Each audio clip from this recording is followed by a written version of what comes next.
বিপদে যারা পাশে থাকে তারাই আসল আপন। সময় খারাপ, মনোবল নয়। বিপদ আসে শেখাতে, ভাঙতে নয়।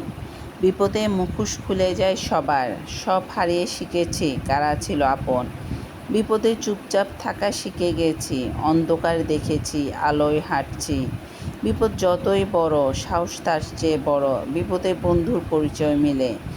ভেঙে না পড়ে ভেঙে গড়ে তুলেছি নিজেকে। আসসালামু আলাইকুম, কেমন আছেন সবাই? আশা করি সবাই অনেক ভালো আছেন। আজকে একদম মর্মান্তিক এক দুর্ঘটনায়, বিমান দুর্ঘটনায় সবাই আসলে শোকাহত। সেটার কথা ভাষায় আমি প্রকাশ করতে পারবো না। আমার কাছেও কাল থেকে ভীষণ খারাপ ছিল মন। এত বাচ্চা একসাথে স্কুলে পড়তে এসে তাদের জীবন এভাবে অকালে চলে যাবে, আসলে সেটা ভাবতে অনেক কষ্ট হচ্ছে। অনেক মায়ের বুক খালি হয়েছে। আল্লাহ তাআলা তাদেরকে সব বাচ্চাদেরকে যারা যারা মৃত্যুবরণ করছে তাদেরকে যেন আল্লাহ জান্নাতুল ফেরদৌস দান করুক। আর এমন এমন অসাধু ব্যবসায়ী আছে, দেখুন পানির দামও বাড়িয়ে দিয়েছে রিকশাওয়ালা।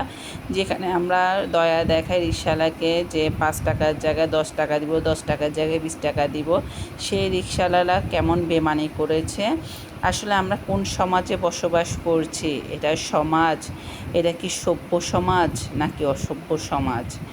আমরা কোন সমাজে বসবাস করছি যেখানে মানবতা বলতে কিছুই নেই? যেখানে মানুষ নিঃস্বার্থ ভালোবাসা দিবে সেখানে তারা অসাধু ব্যবসায়ীরা তারা সুবিধাবাজ করে মানুষকে ঠকানোর চেষ্টা করছে। যাই হোক, এখানে বলার মতো আর ভাষা নেই। সবাই বাচ্চাদেরগুলোর জন্য দোয়া করবেন। আল্লাহ যেন সবাইকে সুস্থ রাখুক। যারা অসুস্থ আছে তাদের সুস্থতা কামনা করে তারা যেন তাড়াতাড়ি সুস্থ হয়ে যায় সে কামনাই করি। যাই হোক, এখানে আমি খুবই মর্মাহত যে এতগুলো ছেলে মেয়ে একসাথে অকালে চলে যাবে। তাদের মা বাবা কীভাবে নিজেকে সান্ত্বনা দেবে? আসলে আমাদের কাছে এতটাই খারাপ লাগছে, তার মা বাবার কাছে কেমন না জানি কেমন আরও বেশি লাগছে খারাপ। সেটা বলার ভাষা নেই, জানা নেই, তাদেরকে সান্ত্বনা দেবার ভাষা পৃথিবীতে কারো নেই।